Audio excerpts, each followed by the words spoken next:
Amerika Serikat menyatakan perang terhadap kartel. Serangan sudah mulai meningkat dan sepertinya kali ini kita tidak akan berhenti hanya di kapal-kapal saja. Lihat, baru kemarin Kementerian Pertahanan Venezuela mengumumkan bahwa 5 F-35 milik Amerika Serikat sedang berpatroli di wilayah udara Venezuela. Seolah-olah ini belum cukup menakutkan bagi Maduro. Tampaknya kekuatan militer Amerika di Karibia semakin bertambah setiap harinya. Mari kita bahas semua itu di video hari ini, dimulai dengan pengumuman terbaru Presiden Trump bahwa Amerika Serikat kini berperang dengan kartel.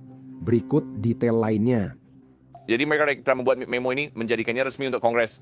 Memo tersebut menyebutkan dampak kumulatif tindakan bermusuhan terhadap warga dan kepentingan Amerika Serikat serta negara asing sahabat. Presiden memutuskan Amerika Serikat sedang dalam konflik bersenjata non-internasional dengan organisasi teroris yang telah ditetapkan.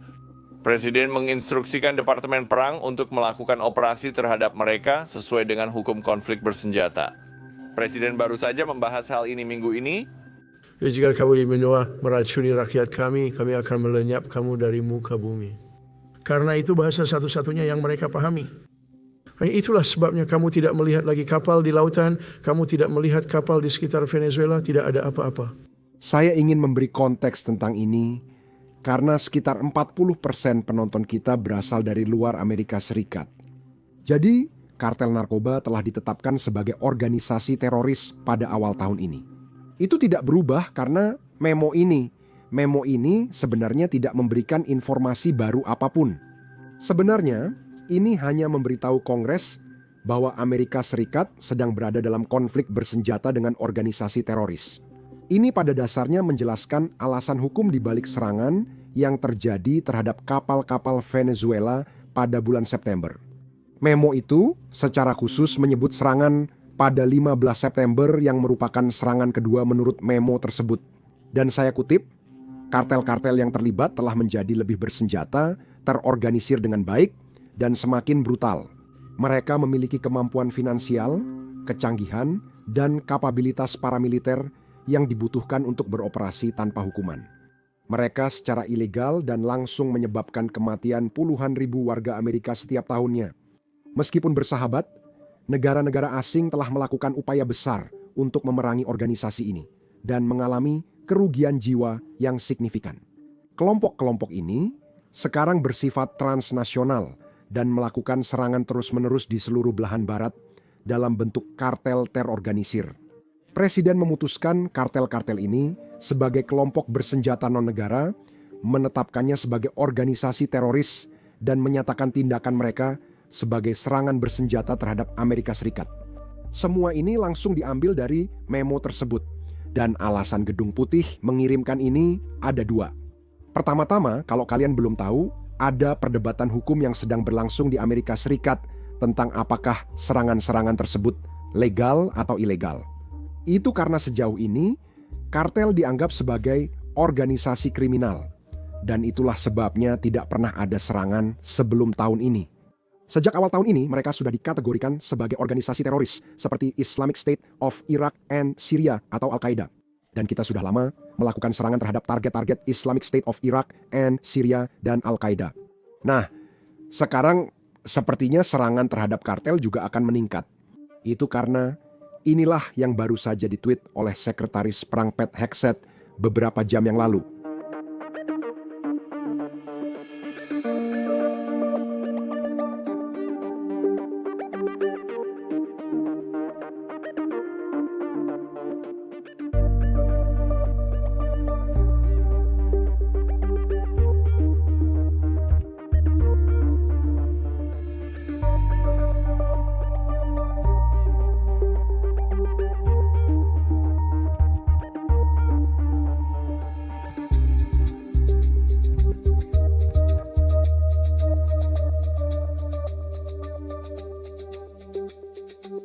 Jadi sebelum ini, Amerika Serikat telah melakukan 3 serangan berbeda.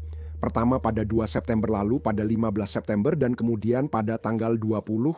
Sekarang kita punya yang keempat, yaitu pernyataan Pete Hegseth tadi pagi atas perintah Presiden Trump. saya memerintahkan serangan mematikan terhadap kapal penyelundup narkoba yang terkait organisasi teroris di wilayah tanggung jawab South Calm. 4 pria narkoteroris tewas di kapal dalam serangan itu. Tidak ada pasukan Amerika Serikat yang terluka. Serangan itu dilakukan di perairan internasional tepat di lepas pantai Venezuela saat kapal tersebut sedang mengangkut sejumlah besar narkotika yang ditujukan ke Amerika Serikat untuk meracuni rakyat kita. Intelijen kami tanpa keraguan memastikan bahwa kapal ini sedang menyelundupkan narkotika. Orang-orang di dalam kapal tersebut adalah narkoteroris dan mereka beroperasi di jalur transit perdagangan narkotika yang sudah dikenal. Serangan-serangan ini akan terus berlanjut sampai serangan terhadap rakyat Amerika berakhir. Sepertinya ada 2 poin sangat penting yang ditekankan dalam pernyataan tersebut. Fokus utamanya adalah memberitahu semua orang bahwa intelijen mengonfirmasi ada narkotika di pesawat itu. Tapi hal penting kedua yang dia sampaikan adalah serangan akan terus berlanjut. Serangan-serangan ini tidak akan terbatas hanya pada kartel yang beroperasi dari Venezuela. Kamu bisa lihat di memo itu, Amerika Serikat sebenarnya tidak pernah menyebut kartel Venezuela sebagai target. Semua kartel jadi targetnya. Jadi kita bisa mengharapkan serangan terjadi di tempat lain seperti Haiti atau negara-negara lain di mana kartel beroperasi. Faktanya, hal ini telah dikonfirmasi oleh Duta Besar Perserikatan Bangsa-Bangsa Mike Waltz kemarin dalam wawancara. Dia menegaskan bukan hanya Amerika Serikat yang terlibat, tetapi juga negara-negara Amerika Selatan lain yang membantu. Mari kita simak pernyataannya. Nicolas Maduro menghadapi tuduhan pidana di Amerika Serikat menurut Menteri Luar Negeri Marco Rubio. Dia menyebutnya buronan keadilan Amerika. Akan kemana semua ini? Ya, begini, saya rasa Presiden sudah jelas, Menteri Rubio juga sudah jelas bahwa kartel geng dan narkoba ini telah membunuh ratusan ribu bahkan mungkin jutaan orang Amerika dari waktu ke waktu, menjadi ancaman nyata bagi keamanan nasional. Ini prioritas Presiden, Pak Menteri. Dewan Keamanan Perserikatan Bangsa-Bangsa kemarin telah mengambil tindakan terhadap geng-geng yang menguasai Haiti di lepas pantai Florida. Geng-geng ini berkolaborasi dengan seluruh kelompok transnasional. Mereka mengirimkan narkoba, uang senjata. Mereka membuat seluruh wilayah menjadi tidak stabil.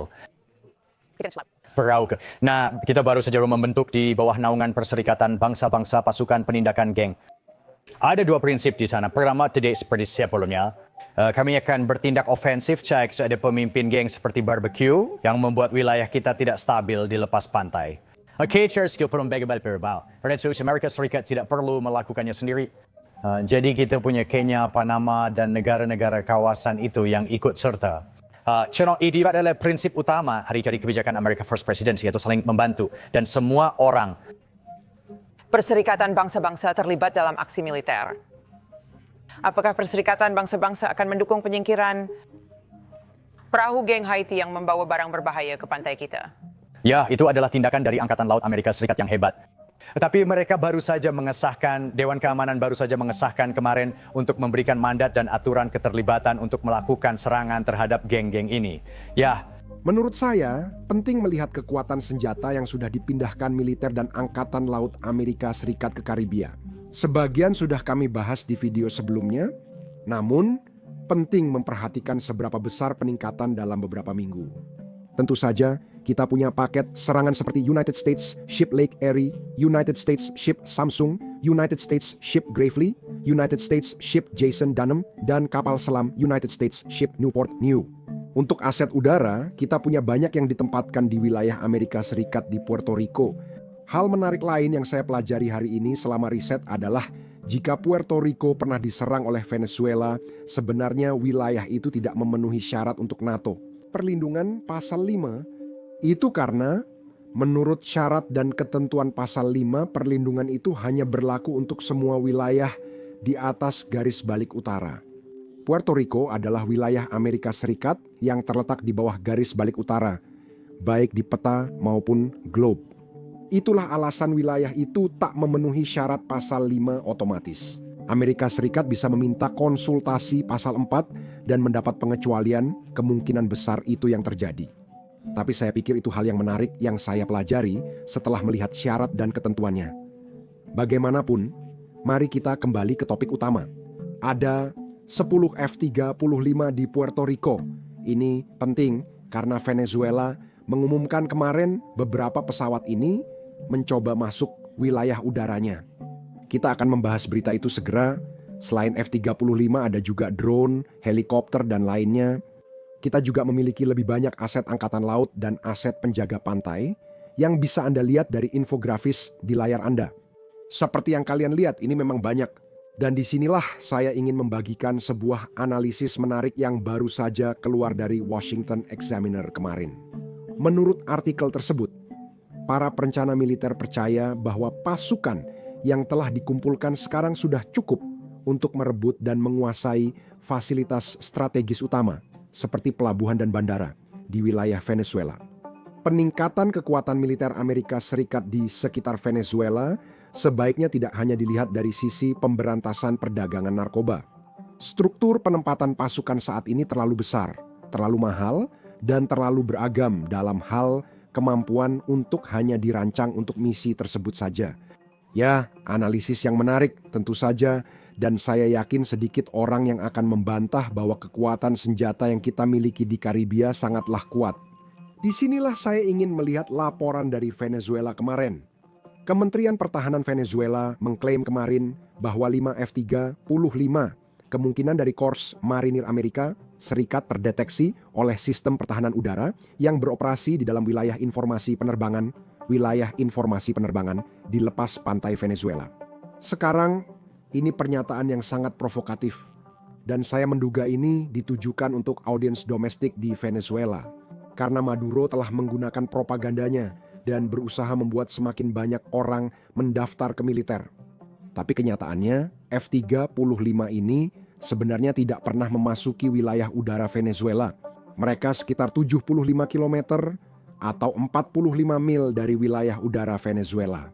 Menurut Perserikatan Bangsa-Bangsa, perairan teritorial suatu negara membentang sekitar 12 mil laut dari garis pantai. Dan jet-jet ini berada jauh di luar batas itu. Wilayah yang mereka masuki adalah wilayah informasi penerbangan Venezuela.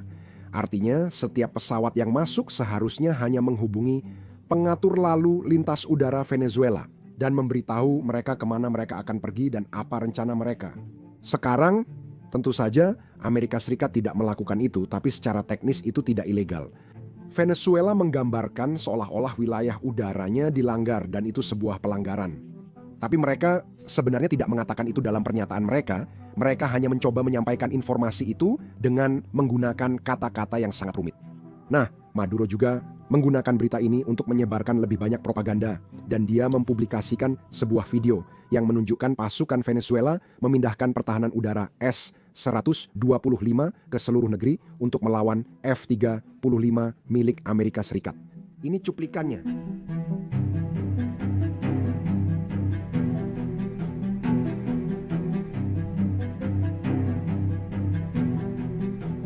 Tebak apa? Kemarin, Komando Selatan Amerika Serikat juga merilis cuplikan mereka sendiri. Ini Angkatan Laut dan Marinir Amerika Serikat yang sedang berlatih. Lihat. Jangan salah paham tentang hal ini. Apa yang kalian lakukan sekarang, ini bukan latihan, ini adalah latihan di dunia nyata.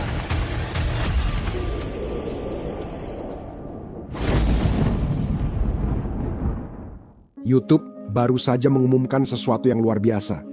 Mereka membayar kreator sebesar $64 juta per hari. Kenapa? Karena YouTube tidak memiliki cukup kreator. Itulah mengapa kamu melihat video di beranda yang penontonnya kurang dari 1.000 seperti yang satu ini. Tentu saja, bukan berarti semua orang harus membuat channel. Tapi kalau kamu pernah berpikir untuk memulai channel YouTube atau channel tanpa wajah, sekarang adalah waktu yang tepat. YouTube membayar para kreator jutaan dolar setiap hari. Dan sekarang lebih dari sebelumnya, YouTube mendorong channel-channel baru dan kecil. Saya yakin kamu punya banyak pertanyaan soal memulai dan mengembangkan channel. Kami kerap menerima pertanyaan lewat email dari kalian. Karena itu, kami mengumpulkan semua saran YouTube kami dalam satu video gratis. Jadi, jika kamu tertarik untuk memulai channel sendiri, Kamu bisa menonton video itu di YouTube dengan mengklik tautan di deskripsi atau kartu di layar kamu.